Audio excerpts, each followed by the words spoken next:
Bonjour à tous et merci de nous retrouver dans la dernière édition de l'After Conseil. J'excuse tout d'abord Isabelle qui ne pouvait pas être avec nous aujourd'hui, qui était prise par d'autres obligations professionnelles. Donc on va faire exceptionnellement sans elle pour pas publier la vidéo trop tard après le conseil municipal qui a eu lieu lundi 5 juillet et le conseil communautaire qui a eu lieu jeudi 8 juillet. Donc au menu aujourd'hui, pour commencer, le premier point de l'ordre du jour du conseil municipal de lundi qui était sur le nom des places et des rues à Abbeville, puisque Pascal Demart avait décidé d'appeler le petit giratoire qui est au niveau de la sucrerie du centre commercial vers quand on monte la côte de la Justice, en bas de la côte de la Justice, ce petit giratoire l'appelait Jacques Chirac et d'appeler le rond-point des oiseaux, puis la voie qui mène vers la clinique Sainte-Isabelle, d'appeler ça Giscard d'Estaing. Donc nous, on a un peu regretté que ce soit ces choix-là qui soient faits, parce que, pour plusieurs raisons. Déjà parce que Abbeville n'est pas un mausolée pour personnalités défuntes du RPR et de l'UDI. Ça, c'est la première chose, que c'est toujours un peu les mêmes qu'on honore. Et puis surtout, à Abbeville, sur la centaine de noms de rues qui portent le nom d'une personnalité, moins de 5 portent le nom d'une femme. Donc il y a urgence à rééquilibrer, à donner des noms de personnalités féminines au nom des rues, des places, des esplanades, et puis aussi des personnalités plus locales que des personnes qui n'ont pas de lien avec le territoire, ni d'actualité brûlante. Donc voilà, on a voté contre, parce que c'est un symbole. On critique souvent, pour rigoler, les municipalités communistes parce que les noms de rues sont souvent évocateurs du passé rouge. Là, à Abbeville, au rythme où on est parti, on va avoir un passé très marqué politiquement, en tout cas par le nom des rues. Donc on s'est opposé à ça, à ce à quoi Pascal Demart dit non, non, non, non, non. Moi j'ai décidé que les anciens présidents morts devaient à tous avoir leur rue. Alors je crois que Francis t'avait fait remarquer qu'ils ne l'avaient pas tous. Puisque voilà, alors, Félix Faure, Sadi Carnot, Gaston Doumergue, dans ce cas-là, on a encore un peu de marge pour les prochains noms de rue. Donc si c'est ça le grand plan du mandat de Pascal Demart, on a encore des suggestions à lui faire, mais on préférerait Marie Curie, on préférerait Lucie Aubrac ou tout un tas de personnalités féminines qui se sont, Louise Michel, qui se sont illustrées par leurs faits d'armes, par leurs faits poétiques, par leurs faits littéraires, par leurs faits musicaux, en tout cas par leur contribution à notre société. Voilà, donc ça c'était le premier point. Ensuite, après, il y a eu quelques petits points un peu techniques sur un avenant avec la société Dalkia. Bon, rien de très intéressant. Plusieurs demandes de subventions pour restaurer des œuvres d'art religieuses au Carmel. Aussi des choses qui viennent de l'ancienne église Saint-Jacques, qui doivent être restaurées. Donc là, il n'y a pas eu de souci majeur. On en a profité pour poser quelques questions, tant qu'on était sur la question du patrimoine, pour demander qu'étaient devenus les anciens locaux du conservatoire en centre-ville. Ce à quoi Pascal Demart nous a répondu qu'il n'y avait aucun projet pour l'instant, qu'il y avait une étude qui avait été réalisée, qui avait estimé les travaux à faire dedans à 1 million d'euros pour le remettre en état. Nous, on a regretté que ne soit pas systématiquement posée la question, quand on construit un nouveau bâtiment, de qu'est-ce qu'on va faire de l'ancien. Il faut vraiment que ça devienne un réflexe de se poser la question de qu'est-ce qu'on va faire des bâtiments existants si on décide d'en construire des nouveaux. Voilà. Ensuite, on a aussi posé la question sur le clocher de la gare, qui a été démonté il y a 2 ans maintenant, qui est en train de pourrir dans une caisse en bois sur le parking à côté. Donc ce à quoi Pascal Demart nous a répondu qu'il avait écrit à la SNCF pour demander sa restauration urgente, qu'il avait aussi écrit à la DRAC, la Direction régionale des affaires culturelles, pour alerter sur la nécessité de restaurer ce patrimoine, et qu'il y était très attaché. Donc là-dessus, on va lui faire confiance, mais on espère que ça reviendra prochainement. Ensuite, il y a eu un point dont je vais te laisser parler, Francis. Oui, ça concerne. Ton masque, peut-être. Oui, pardon. J'ai l'habitude de parler avec le masque. Ça concerne l'acquisition d'un terrain chemin des Canotiers que beaucoup d'Avillois connaissent, qu'ils l'utilisent à pied ou à vélo, qui était en fait sur une propriété privée et dont le propriétaire ne nous laissait pas forcément l'accès depuis quelques années, ce qui a posé beaucoup de problèmes d'ailleurs pour l'organisation des parcours du cœur, parce que parfois il a fallu dévier le parcours, parce que ce monsieur qui était devenu plutôt dur, voilà, excuse-moi, je cherchais le terme, avec les personnes qui passaient, c'était un peu compliqué. Donc la ville a décidé, on a voté pour d'ailleurs, d'acheter cette parcelle, de façon à ce qu'on puisse réaccéder à la traverse du Pontieux. Et l'autre point aussi, c'est qu'il y a un projet de remise en état du pont de Béthune, ce qui fait qu'on va pouvoir raccorder le chemin du halage à la traverse du Pontieux. Donc voilà, ça ce sera en partenariat avec le département. Merci. Voilà, et je reprends un peu la suite parce que Francis était parti un peu en avance du conseil, donc je vais dérouler. Hein. De toute façon, ensuite, il n'y a pas eu de gros dossiers. Il y a eu la décision d'acheter, quand même, si ça c'est important, d'acheter un bâtiment qui appartenait au transport Glachan sur la zone industrielle rue Pluviose pour le transformer en nouveau garage municipal pour le parc de véhicules de la ville d'Abbeville et aussi accueillir les locaux de la fourrière puisqu'il n'y a plus de locaux pour la fourrière à Abbeville, donc le bâtiment serait parfaitement adapté parce qu'il y a le nécessaire pour laver les véhicules. Bon, apparemment tout ça est très bien prévu avec du coup la question qu'on a posée tout de suite, c'est dans ce cas-là, parce que c'est quand même 430 000 euros l'achat du bâtiment, plus un peu de travaux de remise en état, donc il y a 500 000 euros à sortir pour cette opération-là. Donc on a posé la question de pourquoi ne pas réhabiliter le garage actuel qui est dans le CM17, hein, dans les anciens locaux de l'armée, ce à quoi il nous a été répondu qu'aucun travaux n'avait vraiment été fait depuis que l'armée était partie, donc du coup il y avait des travaux importants à réaliser et que de toute façon le bâtiment était petit et qu'il était plus adapté si on voulait arriver à un usage optimal d'acheter ce nouveau bâtiment et que le garage actuel deviendrait des locaux pour les chantiers d'insertion, pour regrouper les chantiers d'insertion au même endroit. Donc je trouve que c'est plutôt intéressant, même si, et ça, bon, il faudrait qu'on se renseigne un peu plus, il y avait un projet d'extension du skatepark, l'association 80 Skatepark qui voulait récupérer ce garage pour développer ses activités. Ça veut dire que ça tombe à l'eau par la même occasion. Donc ça, on se renseignera un peu plus avec l'association pour savoir s'il peut exister une alternative ou si ça compromet vraiment leur développement que de conserver ce garage pour les chantiers d'insertion. Voilà, donc ça c'était le point sur le garage. Ensuite, il y avait la vente d'un bâtiment qui est chaussée de Rouvroy, juste à côté de l'ancienne école, en fait une partie de l'ancienne école, ça devait être l'ancien logement du directeur je pense, qui est sur la chaussée au 308, qui va être vendu pour pas cher du tout, alors j'ai plus de montant en tête, mais 60 000 euros, 70 000 euros, parce qu'apparemment le bâtiment est en très mauvais état, qu'il y a des forts travaux à réaliser. Bon, on a voté favorablement. Ensuite, il y a un contrat d'assistance à maîtrise d'ouvrage entre la ville, le syndicat mixte d'aménagement hydraulique du bassin versant de la Somme, donc ça s'appelle l'AMEVA, et la com d'agglo de la baie de Somme. Rien de vraiment fondamental, enfin c'est des choses importantes, mais on a voté favorablement. Il y avait une question là où on était un peu plus divisé, c'était sur le transfert de la taxe communale sur la consommation finale d'électricité et opérations partenariales avec la FDE, la Fédération départementale d'énergie de la Somme.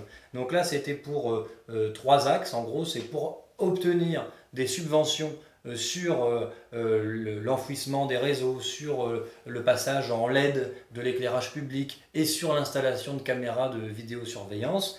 Pour pouvoir obtenir les financements de la FDE, il fallait qu'on lui reverse la taxe qu'on touche aujourd'hui sur la consommation finale d'électricité. Donc sachant que la taxe qu'on reverse, c'est de l'ordre de 50 000 euros par an, il me semble, et les subventions, c'est 5 fois supérieur à cette taxe-là, donc c'est plutôt une bonne idée en soi, sauf qu'il y avait 3 points à voter. Le premier, c'était effectivement pour l'enfouissement des réseaux, on a voté pour, il n'y a pas de souci. Le deuxième, c'était pour les LED, on a voté pour, il n'y a pas de souci. Mais le troisième, c'était sur la question des caméras de vidéosurveillance, où là, la majorité actuelle est en train d'installer 16 caméras uniquement en centre-ville, hein. 16 caméras, donc sur la mairie, sur le tribunal, sur la salle des fêtes, dans tout un tas d'endroits considérés plus ou moins comme stratégiques, parce qu'il y a des endroits où ça semble intéressant, comme le kiosque de la piscine, où il y a assez souvent des problèmes de nuisance à cet endroit-là, on ne le conteste pas,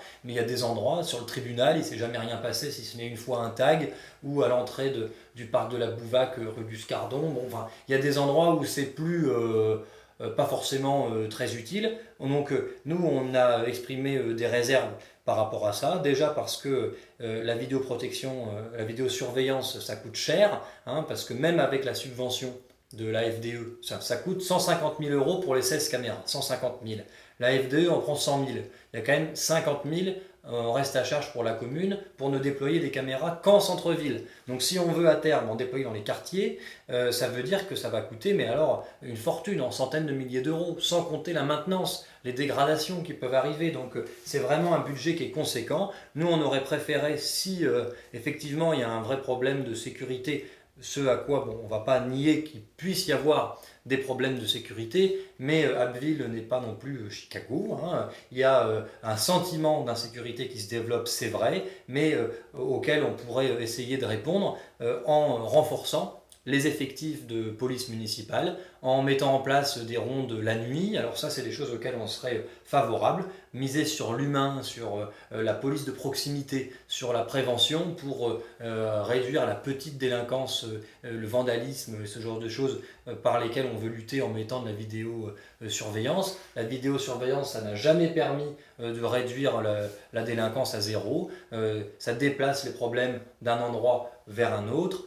C'est pas une fin en soi. Donc ça, on a voté contre, hein, surtout qu'on vit quand même dans une société où on est épié en permanence par nos smartphones, par la reconnaissance faciale, maintenant par des drones de surveillance. Je crois aussi qu'il ne faut pas non plus aller trop loin dans filmer partout, sinon on risque de tomber un jour dans une société qui soit une société de surveillance globale, le totalitarisme de surveillance. Il faut quand même faire attention à ça. Avec les nouvelles technologies, c'est le chemin qu'on pourrait prendre. Donc philosophiquement, c'est vrai qu'on n'y est pas trop favorable, on n'est pas contre les caméras à 100%, mais pas non plus la généralisation de la vidéosurveillance, ça ne nous semble pas toujours être une bonne idée. Il y a des endroits où c'est intéressant, d'autres où ça l'est moins.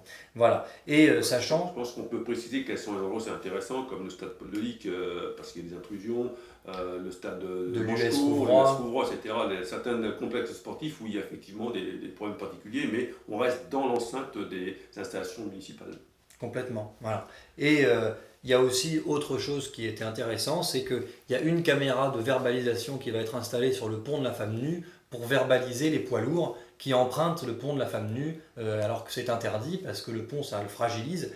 Donc ça, c'est plutôt quelque chose auquel on est favorable et qu'on pourrait, si ça fonctionne, dupliquer, alors en tout cas à notre sens, à Chaussée de Rouvroy par exemple, ou rue du Château d'Eau, où il y a aussi des poids lourds qui circulent alors qu'ils n'ont pas le droit de circuler à cet endroit-là, parce que c'est les GPS, c'est des chauffeurs étrangers, bon, il y a plein de raisons qui font que les poids lourds passent par là.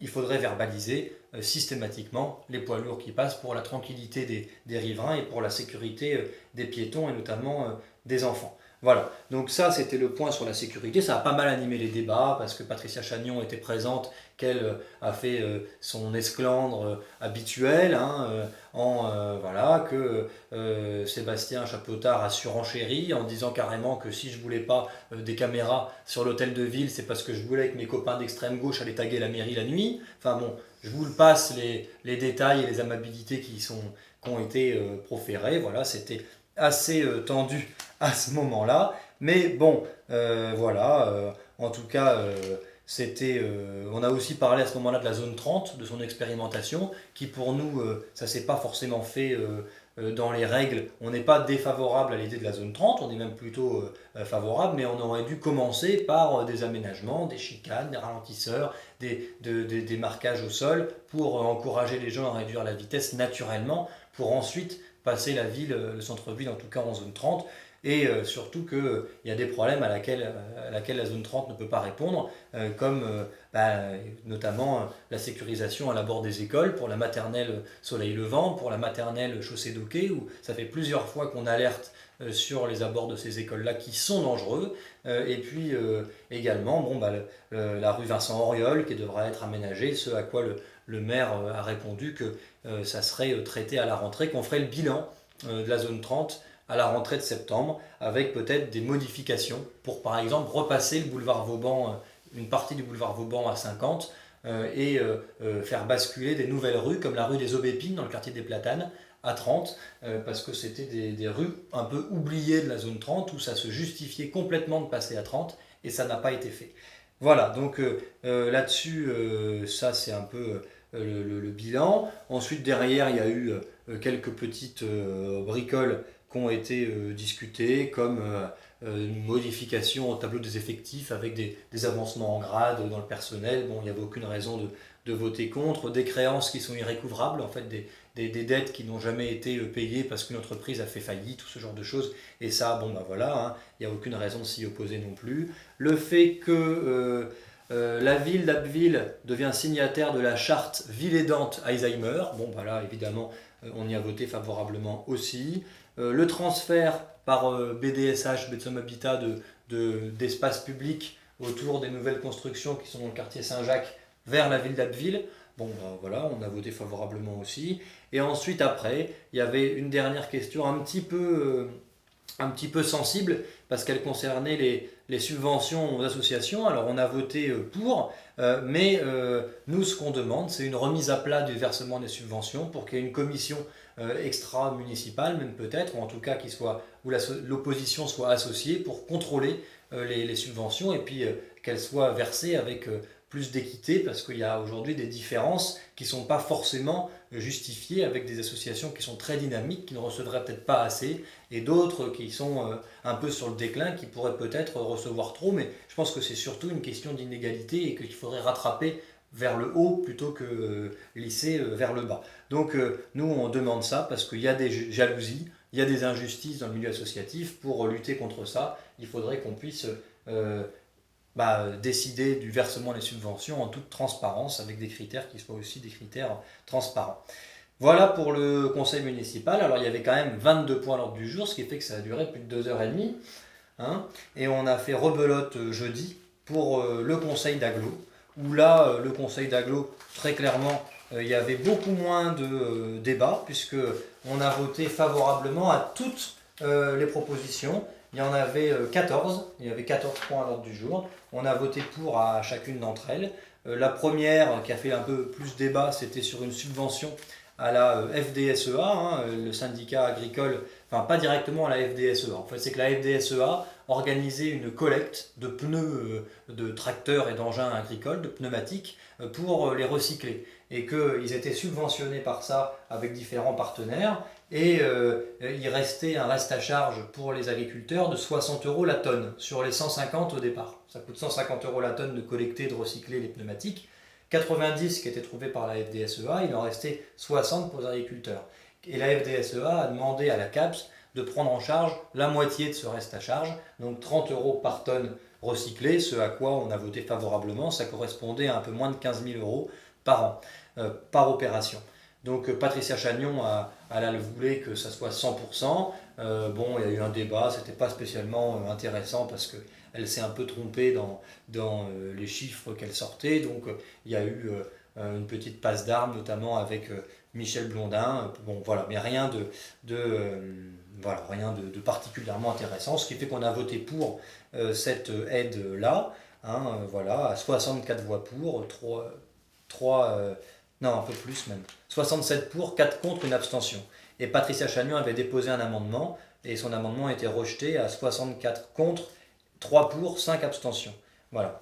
Elle disait qu'il y avait des pneus de 430 kg l'unité. Et en fait, ce que lui a répondu avec justesse Michel Blondin, c'est que si elle connaissait un peu le sujet agricole, elle saurait qu'un pneu de 430 kg, c'est pas dans les petites exploitations que ça arrive, c'est sur les énormes moissonneuses-batteuses dernière génération, les exploitations à l'américaine, de plusieurs centaines d'hectares parfois, et que ces gens-là, ils ne sont pas à 30 € la tonne près pour du recyclage de pneumatiques. Voilà. Donc, on a rejeté son amendement. Ensuite, on a autorisé la signature du contrat de relance et de transition écologique qui fixe les grandes lignes, les objectifs en tout cas gouvernementaux pour la transition écologique sur différents domaines. Alors c'était relativement intéressant, ça n'engage en rien, mais en tout cas ça évoque des pistes d'action qui sont intéressantes. Alors on a voté favorablement également. Et puis ensuite, tout un tas de plus petits sujets sur la modification aussi du tableau des effectifs avec certains postes, notamment pour le nouveau conservatoire. Alors tous ne sont pas pourvus, donc il y avait des modifications réglementaires à faire sur le recrutement d'emplois saisonniers aussi, hein, parce que la com d'Aglo est propriétaire par exemple de deux campings, de différents équipements touristiques qui se renforcent pendant l'été. Donc il fallait qu'on puisse laisser aussi les centres de loisirs, évidemment. Pour les centres de loisirs, c'est des emplois qui sont des CDD, donc il fallait qu'on puisse accepter que la com d'Aglo recrute des saisonniers. Ensuite, il y avait quoi d'autre? Il y avait la mise à disposition gracieuse de locaux à la gendarmerie qui vient en renfort sur la côte pendant l'été. Bon, bah, il n'y a pas de souci non plus, à Cailleux-sur-Mer. Il y avait aussi, ah si, ça c'est intéressant quand même, on a voté favorablement à la construction du pôle collaboratif hein, dans le cadre de l'ANRU. Tu peux peut-être en dire deux mots, tu connais peut-être bien le sujet. Ouais, je connais un peu le sujet, mais bon, c'est quelque chose qui est attendu depuis longtemps. Oui, enfin, c'est tout ce qui va se situer autour du château d'eau, en haut de la route de Dedan. Donc là, ceux qui passent là-bas ont bien vu que la rue des Épines était barrée, hein, puisqu'il y a un bâtiment qui est actuellement en désamiantage, va être démoli. Mais je pense qu'il sera démoli en même temps que celui où il y a actuellement l'exposition. Ouais. Et du coup, dans ce pôle collaboratif, il y aura plusieurs parties, mais il devrait y avoir un garage social, il devrait y avoir des locaux partagés pour différentes associations, il doit y avoir un Fab Lab, alors ça je sais pas bien ce que c'est, mais enfin, bon, il y a plusieurs choses qui doivent voir le jour là-dedans, c'est plutôt un chouette projet, des ateliers de réparation de vélos aussi, des ateliers de customisation, de rénovation de meubles, enfin voilà, des choses comme ça qui pourront avoir lieu là-bas, donc le pôle collaboratif. Ça coûte un peu cher, hein, c'était 1 200 000 euros, je crois, et l'ANRU, donc l'État, hein, l'Agence nationale pour la rénovation urbaine, comme c'est un quartier prioritaire politique de la ville, prend 373 000 euros à sa charge, et la région 700 000 euros. Voilà, donc ça veut dire qu'il reste pour la collectivité environ 120 ou 130 000 euros. Donc ça devient quelque chose qui est abordable pour un bel équipement comme celui-là qui participera à créer de la vie dans le quartier Soleil Levant, Boulot Platane. Voilà. Voilà. Je veux dire comme c'est un beau projet, d'une part pour les habitants du quartier, Soleil Levant, Platane, Aubépine, mais aussi pour le quartier des Provinces qui n'est pas très loin, ce qu'ils pourront également bénéficier, tous les Abillois d'ailleurs, mais pour eux c'est beaucoup plus proche qu'ils peuvent y aller à pied, ils pourraient bénéficier des installations et des activités qui seront proposées sur place. Voilà, donc ça on a voté pour. Hein. On a voté pour aussi une subvention à la troupe de théâtre Solilès qui est basée à Saint-Valery pour ses différentes actions sociales et puis le projet culturel qu'il porte.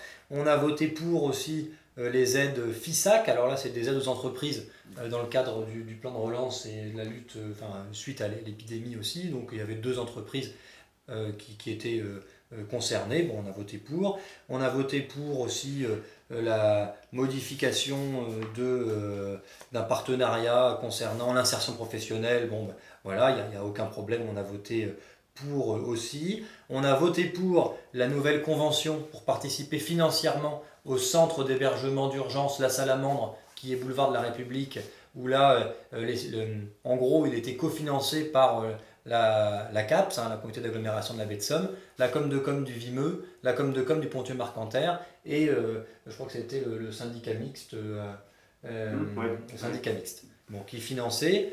Finalement, il y a eu une modification, il y a plusieurs partenaires, notamment la com du Vimeux et du Pontieux-Marcanterre, qui ont pu voulu payer en disant que c'était pas pour les gens de leur territoire, donc ils ont arrêté de financer. Ça a failli mettre la clé sous la porte, hein, ça a été un peu chaud visiblement, mais Pascal Demart a négocié avec eux et a trouvé un nouveau modèle économique avec l'aide de la sous-préfecture pour pouvoir pérenniser ce site. Ça a fonctionné, donc là il fallait signer la nouvelle convention pour le financement. Donc en gros 40% du financement c'est lié en fonction des bénéficiaires, l'origine des bénéficiaires.